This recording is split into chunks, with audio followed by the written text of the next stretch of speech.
কি খেয়েছো, কখন আসছো, এই আসতে লাস্টে বলি তুমি কি জানো আমি তোমাকে ভালোবাসি। সে অসম্ভব ভালো একজন মানুষ, তারা হাসাহাসি করতো।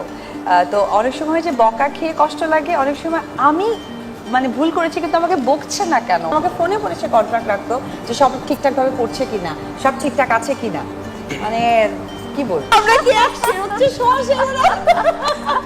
আমি ভুল করলেও আমাকে কোনো বকা দেয় না সে।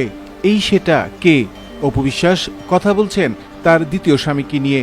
অপু আরও বলেন, আমার সাথে ফোনে সবসময় তার যোগাযোগ হয়, তিনি সবকিছুরই খোঁজ খবর নেন। প্রবাসী স্বামী নিয়ে নানা রকম আলোচনা করেন অপু বিশ্বাস।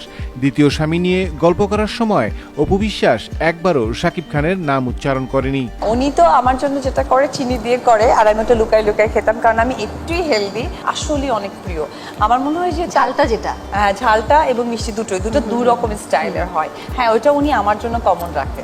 আর যে প্রসঙ্গে আমি আসতে চাচ্ছি, আসলে একটু ঘুরিয়ে পেঁচিয়ে বলে না মানুষ, কাউকে প্রেম করলো বলে কি কি খেয়েছো, কখন আসছো, এই আসতে লাস্টে বলি তুমি কি জানো আমি তোমাকে ভালোবাসি।